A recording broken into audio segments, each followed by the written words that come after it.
Adillustrator back with another review and pain for Bad Boys Ride or Die. Now, this movie should have been the Bad Boys for Life. Just because it's the fourth film, I feel like that was an obvious choice. I felt like it was an obvious choice when the last movie came out. I remember some people being confused that the third movie was titled that just because it just felt like the obvious choice. But that aside, this film was actually pretty good. I don't know whether or not I like it more or less than the last one. I wasn't reviewing movies when I seen the last one. But I would say that there are a lot. I want to say there are a lot less plot hole things, but spoiler, they do retroactively, change the context of the police chief's death. In this, he was on to some corrupt officials, some corrupt cops within the Miami PD. And he didn't get killed because he was just close to Mike Lowry's character and to cause him pain, but he was actually also killed because he was just added to the list to cover the cartel's tracks.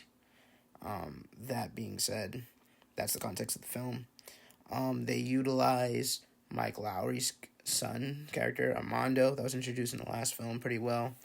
Marcus Burnett, he's more of a joke.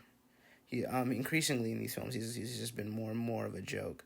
And, it can't be helped. Martin Lawrence, for whatever reason, just not in the shape he was in his youth, obviously, and it doesn't seem like he's trying to stay in shape for these films, so he, Will Smith is kind of carrying that, and he's just becoming the, he has the IQ of, a street cop who has been in this field for a long time, and he's not like he's useless. He's still pretty good with a weapon. He's just doesn't have that physicality that Will Smith is still able to bring the role.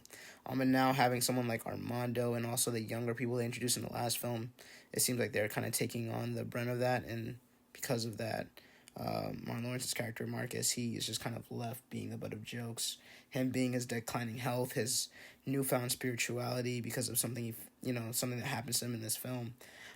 Some of it works, some of it doesn't. I thought it was going to bother me a lot more than it did, but it turned out to be fine. And it pays off in the end. There's this, ongoing joke that pays off because of Marcus's condition, so it kind of made it all worth it within that context. I like Armando's character a lot more in this film. You get to see him kind of play off his dad. It seems like he's still kind of, there's still tension there between him and Lowry, but it seems like he is trying to just move past it and just trying to make amends for the choice in his life.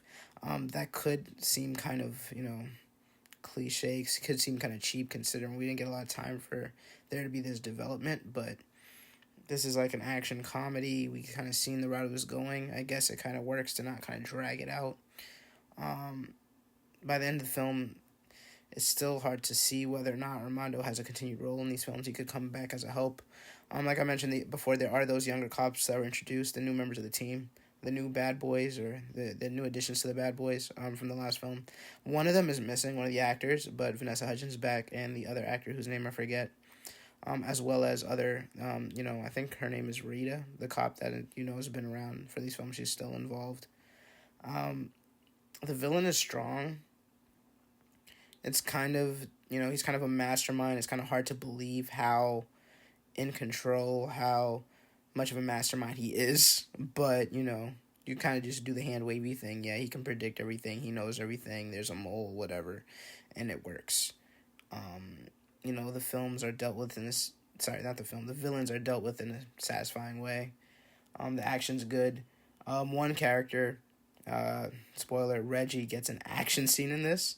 Reggie being the kid from the first or second one who wanted to take Martin Lawrence's character Marcus's daughter on a date. He has an action scene now because he's a Marine, and it is actually my favorite action scene in the film, surprisingly. So that was a nice little treat.